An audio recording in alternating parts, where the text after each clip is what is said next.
मुझे पूरा यकीन है कुछ अच्छा नतीजा इससे निकलेगा।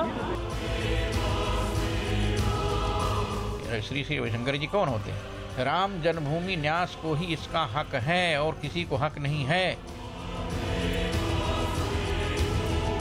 100 बार फेल होने के लिए हम तैयार हैं, मगर ये प्रयत्न छोड़ने का मन नहीं है, प्रयत्न करते चलेंगे।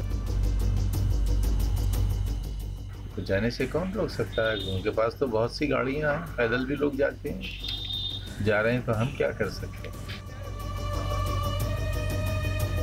सामान्यतः सरकार पार्टी नहीं है और उच्चतम न्यायालय में मामला चल रहा है, इसलिए माननीय उच्चतम न्यायालय के फैसले का इंतजार करना चाहिए।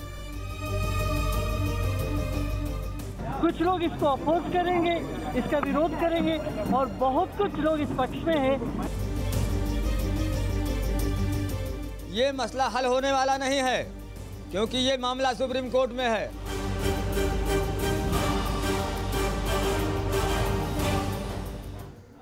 जी हां, कुछ यही हो रहा है श्री श्री के सुलह फॉर्मूले का हश्र। 5 दिसंबर को सुप्रीम कोर्ट में अयोध्या मामले की सुनवाई से पहले श्री श्री रविशंकर पक्षकारों से बात करने अयोध्या पहुंचे तो उससे पहले ही संग्राम तेज होने लगा। और स्थितियां किस तरीके से बिगड़ी हैं ये हम आपको बताते हैं। त्रिलोकीनाथ पांडे ने कहा कि सुलह की कोशिशों का कोई मतलब नहीं है। केंद्र सरकार ने भी श्री श्री की कोशिशों से किनारा किया। केंद्रीय मंत्री मुख्तार अब्बास नकवी ने कहा कि अयोध्या मामले में श्री श्री रविशंकर जो मध्यस्थता कर रहे हैं उसमें केंद्र सरकार की कोई भूमिका नहीं है। बीजेपी नेता विनय कटियार ने कहा कि हाईकोर्ट ने राम जन्मभूमि मानकर बंटवारा कर दिया है। लड़ाई राम जन्मभूमि की नहीं, उसके बंटवारे के खिलाफ है। मुस्लिम पक्षकारों की ओर से कोर्ट में इस मामले को देख रहे वकील और बाबरी मस्जिद एक्शन कमेटी के संयोजक जफर याब जिलानी कहते हैं कि इस पहल में कितनी गंभीरता है ये सबको पता है। इसका ना तो कोई नतीजा निकलना है और ना ही नतीजे के मकसद से ये सब कुछ हो भी रहा है। उधर अयोध्या में मामले के प्रमुख पक्षकार इकबाल अंसारी कहते हैं कि अयोध्या में साधु संत कम है क्या जो कोई बाहरी संत यहाँ के मसले को सुलझाने की कोशिश कर रहा है।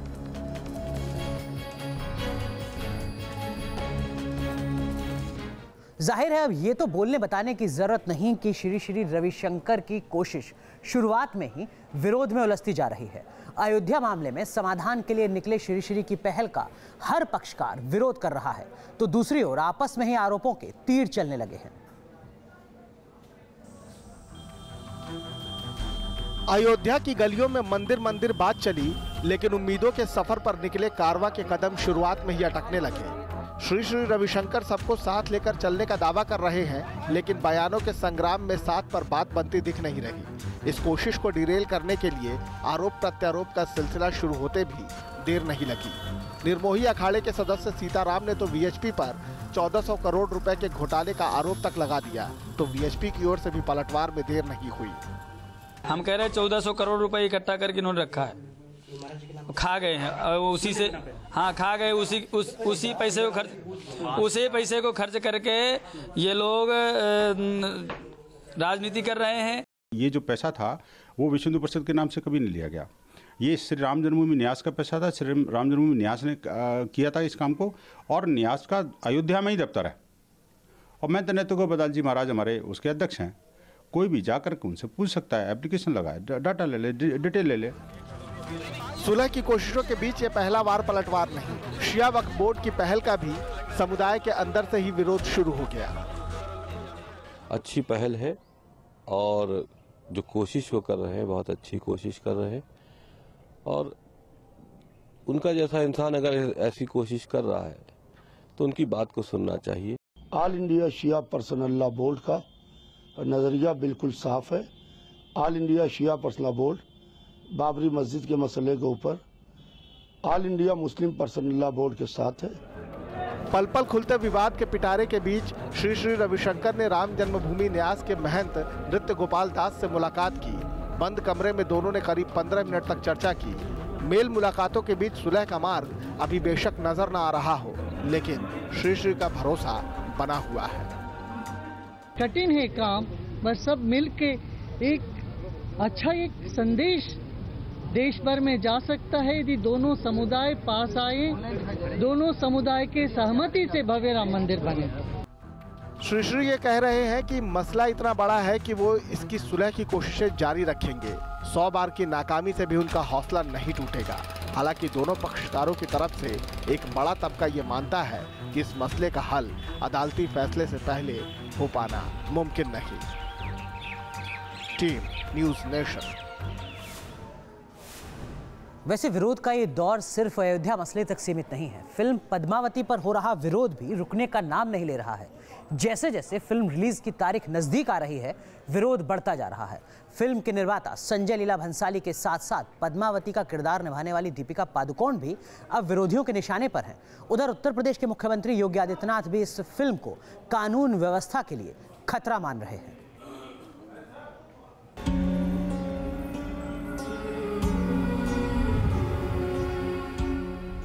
पद्मावती पर संग्राम जारी है।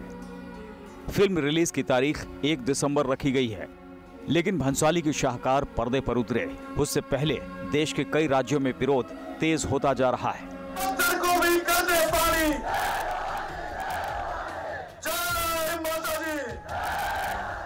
फिल्म को लेकर राजपूत समाज और करणी सेना की अगुवाई में सड़कों पर उग्र प्रदर्शन हो रहे हैं। अलग अलग राज्यों में करणी सेना से जुड़े लोग फिल्म के खिलाफ हल्ला बोल रहे हैं। लेकिन अब फिल्म की हीरोइन दीपिका पादुकोण का शक्लो सूरत बिगाड़ देने की धमकी दी जा रही है।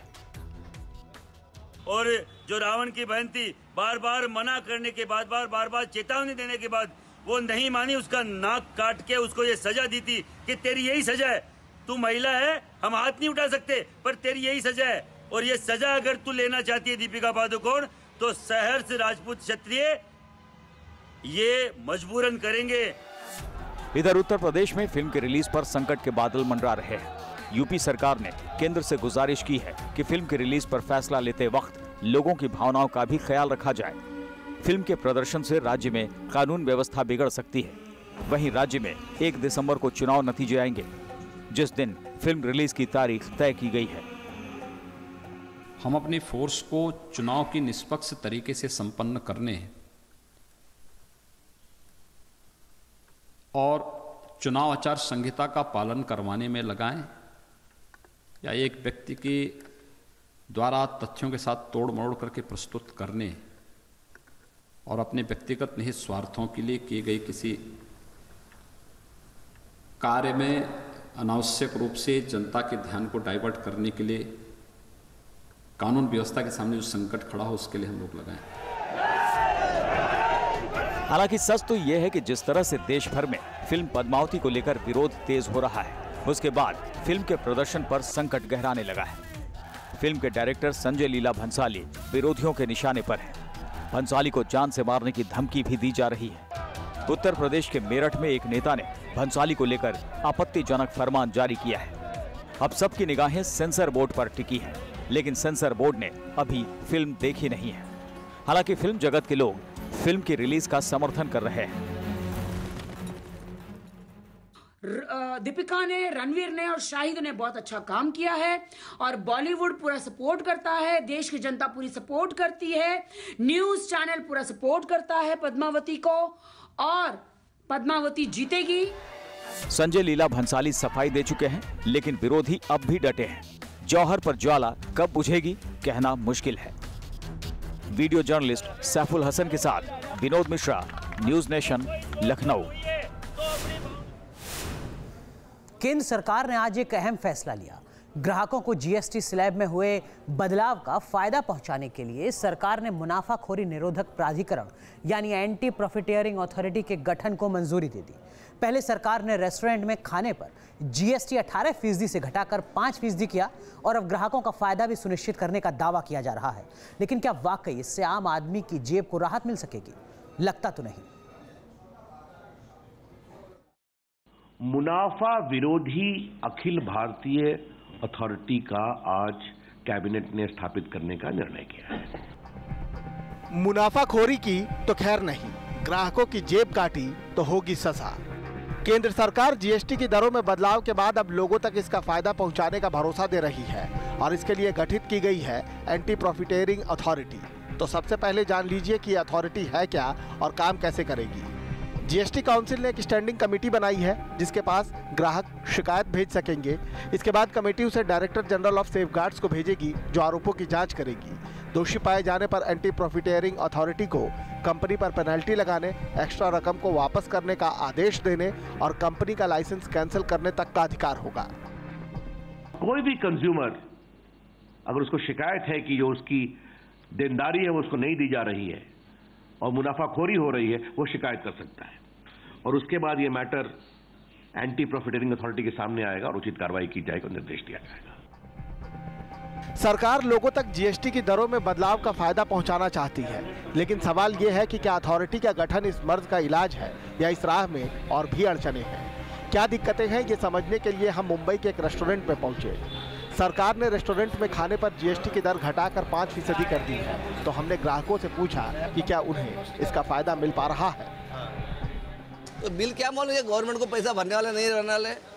ये जो बिल दे रहे हैं वो फाड़ के फेंकने वाले हैं। चार्टर अकाउंटेंट लोग दूसरा बिल बनाएंगे, वो उसके ऊपर जीएसटी करेंगे, ये रेट के ऊपर टैक्स नहीं जाएगा।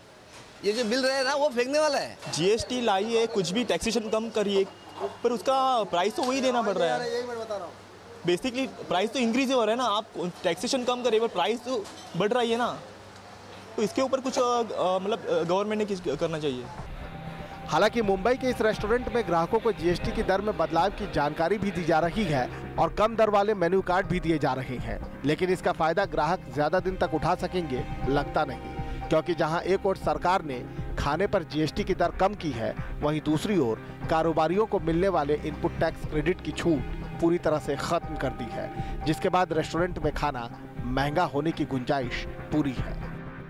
ऐसे होटल्स का यही कहना है कि जो 18% पर उन्हें आईटीसी मिलता था, यानी कि इनपुट टैक्स क्रेडिट, वो अब 5% पर उन्हें नहीं मिलेगा। यही वजह है कि उन्होंने फूड के कॉस्ट जो हैं वो बढ़ा दिए हैं। दरअसल इनपुट टैक्स क्रेडिट वो रकम है जिसे सरकार कारोबारियों को छूट के तौर पर वापस करती थी, लेकिन अब अगर सरकार वो रकम नहीं देगी तो ऐसे में लागत बढ़नी तय है, जिसकी वसूली के लिए कारोबारी कीमतों में इजाफा कर सकते हैं। तो सवाल ये है कि क्या जीएसटी घटाकर भी सरकार आम आदमी को राहत पहुंचा पाएगी। मुंबई से वीडियो जर्नलिस्ट स्वप्निल चौहान और रिपोर्टर पंकज मिश्रा के साथ टीम न्यूज नेशन। वैसे सरकार कह रही है कि जीएसटी की दरों में जो कटौती की गई है इसको चुनावी राजनीति से जोड़कर ना देखा जाए, लेकिन बात गुजरात विधानसभा चुनाव की करते हैं, जिसके नजदीक आते ही तरह तरह के रंग देखने को मिल रहे हैं। भावनगर में पानी के बदले वोट की बात सामने आई तो सूरत में मुस्लिम समुदाय ने पोस्टर पॉलिटिक्स शुरू की है। मांग की गई है कि अगर मुस्लिम समुदाय को टिकट नहीं दिया गया तो वोट भी नहीं मिलेगा। सूरत में पोस्टर पॉलिटिक्स, टिकट नहीं तो वोट नहीं। यह है गुजरात के सूरत का नानपुरा इलाका। यहाँ की गलियों चौराहों पर आपको ये बैनर पोस्टर लगे दिखाई देंगे। पोस्टर में लिखा गया है कि टिकट नहीं तो वोट नहीं। दरअसल इस इलाके में मुस्लिम समुदाय के वोटर्स काफी तादाद में हैं, लिहाजा इस तरह की पोस्टर पॉलिटिक्स शुरू की गई है। पोस्टर किसने लगाए ये तो पता नहीं चल सका है, लेकिन माना जा रहा है कि सारी कवायद कांग्रेस आलाकमान पर दबाव डालने के लिए है। वो दोनों दिन में मीटिंग में जो भी कांग्रेस के सक्रिय कार्यकर्ता लीडर्स थे, उनकी एक डिमांड थी कि सूरत के मुस्लिम, गुजरात के मुस्लिम समाज वो हमेशा कांग्रेस की तरफ रहे। और 2012 का भी आप चुनाव देख लो, उसका एनालिसिस करो तो सबसे कम वोटों से मुस्लिम उम्मीदवार कदीर भाई पिरजादा हारे थे सूरत पूर्व विधानसभा से। तो स्वाभाविक है कि मुस्लिम समाज का भी हक बनता है, अधिकार बनता है कि वो अपने समाज के लिए टिकट मांगे। सूरत पूर्व और लिम्बायत विधानसभा सीटों पर दावेदारी को लेकर अल्पसंख्यकों ने आवाज उठाई है, लेकिन राज्य में 22 सालों से सत्ता से बाहर रही कांग्रेस इस बार फूंक फूंक कर सियासी चाल चल रही है। प्रशासन की नजर पड़ते ही वोटिंग न करने की अपील वाले बैनर पोस्टर उतार दिए गए हैं। चुनाव आयोग के सख्त निर्देश हैं कि लोकतंत्र के महापर्व में वोटिंग के खिलाफ इस तरह के अभियानों पर नकेल कसी जाए। सूरत से श्वेता सिंह के साथ टीम न्यूज नेशन। और अब बात पराली से जुड़ी एक अहम खबर की। पराली का इस्तेमाल अब बिजली बनाने में किया जाएगा। दिल्ली एनसीआर और उत्तर भारत में प्रदूषण की वजह बने पराली पर अहम फैसला लिया गया है। केंद्रीय ऊर्जा मंत्री ने बताया कि कोयले से चलने वाले बिजली घरों में 10% ईंधन के तौर पर अब पराली के गट्ठों का इस्तेमाल होगा। सरकारी कंपनी एनटीपीसी पराली की खरीद के लिए विज्ञापन जारी करेगी। पराली को 5,500 रुपए प्रति टन की दर पे खरीदा जाएगा। माना जा रहा है कि इस कदम से एक और प्रदूषण में कमी आएगी, तो दूसरी तरफ किसानों को भी फायदा मिलेगा। चलिए आगे बढ़ते हैं। झुंझुनू में महिला से छेड़खानी सरपंच को भारी पड़ गई। महिला ने बीच सड़क पर सरपंच की पिटाई शुरू कर दी। तस्वीरों में आप देख सकते हैं कि कैसे महिला सरपंच पर टूट पड़ी है। कभी थप्पड़ बरसा रही है तो कभी चप्पल। आरोप है कि सरपंच ने इस महिला के गांव की एक दूसरी महिला पर बुरी नजर डाली, उसे बहला फुसलाकर गाड़ी में बिठाया और फिर पिटाई शुरू कर दी। हालांकि अब पुलिस इस मामले की जांच में जुट चुकी है।